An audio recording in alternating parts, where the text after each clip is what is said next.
I'm Gareth. I did my placement at Marks & Spencer. The way the Marks & Spencer business placement programme, which is often referred to as the BPP programme, is run is that you do 6 months at Marks & Spencer head office in central London, and then you do 6 months at one of their suppliers. So I suppose my placement was slightly different to perhaps what I anticipated at the start.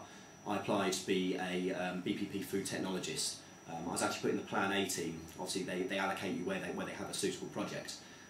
So I was tasked with achieving sustainable cocoa across the business by 2015 as part of one of their Plan A commitments.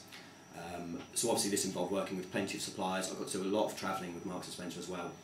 One of the key highlights was, I think in my first week I got to travel to one of the manufacturers of chocolate truffles in Belgium. So that was obviously a massive bonus.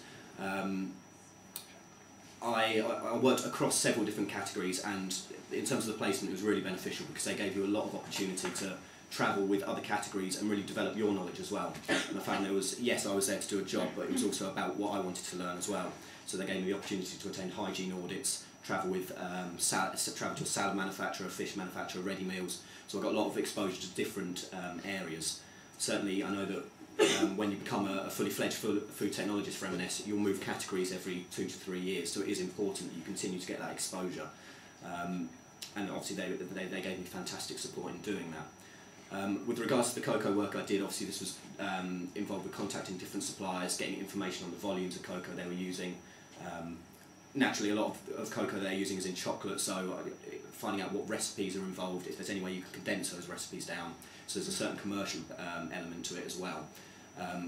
Throughout all this process you're working with technologists, but also with product development, with buyers, with supply chain teams as well. So it's really important to have good communication skills, and that's something I learned very quickly, that you've got to be able to work as part of a team. You've got to be able to keep the right people informed, make sure everyone's up to date, otherwise you'll shoot yourself in the foot fairly quickly.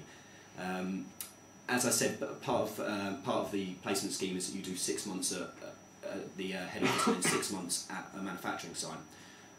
Which firstly I'd like to say is obviously a fantastic opportunity. It gave me the option to see what happens on the retail side of things, which is predominantly office based. As I said, you get to travel, but a typical day you'd be in the office.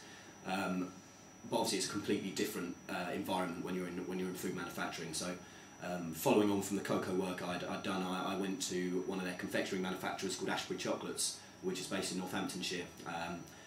I don't know how many of you shop at Marks & Spencer's, probably on a student budget, not too many of you, but they do sort of high tier selection boxes there. And my task there was a real range of things really. Leading on from the work I'd done within the Plan A team, which obviously focuses on sustainability and those sort of issues.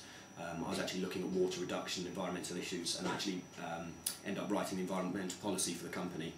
But from that I was then able to also work with the product development teams on a couple of new launches. That's right the way down from kitchen trials all the way through to factory line trials as well. Working with the packaging teams, working with technical teams on complaints trending and foreign body investigations as well. So similarly to Vicky, you know, if a piece of metal came in from a customer, is there any way you could investigate in the factory, liaising with the production teams and the engineers as to where that may have come from, and eventually deducing a conclusion from it all. From Ashbury, as I said, I was exposed to quite a wide range of activities, which is fantastic, and I think one of the things I really gained out of a placement year was just such a wide range of learning, and you pick up so much. Even within the first week you sort of realise how, I know it sounds a bit stupid, but how to write an email. I hadn't really had the experience of how to word a professional email before, and you quickly start picking these things up. I've already touched on how important communication is, and you start realising the importance of a phone call, or developing relationships with your colleagues or with suppliers. A lot of the time an email isn't sufficient enough to get the information you need, so it's important to get to know who you're working with as well. I would thoroughly recommend working in the food industry. I think firstly it's a stable career. Everyone's always going to need food, and I think that's an important aspect and something a very good aspect to have being a graduate at the moment in what's quite a tense climate. But also I think it's a dynamic climate as well. If you want a 9-to-5 job sitting in an office, then don't work in foods, because you will be required to do night shifts, do night trials, stay beyond hours if things go wrong. But you have to be passionate for food as well, and I think that's something that really comes through. And if you like getting involved, whatever you like getting involved in, there'll be a space for you within foods. Personally, I like the way things work. I like food chemistry, and there's certainly an element of that when you work within a manufacturing environment and you look at product development and you can really assess why certain things are happening. I think that just about covers everything. So if anyone's got any questions, I'm happy to answer. But if not, I'll sit down. Okay.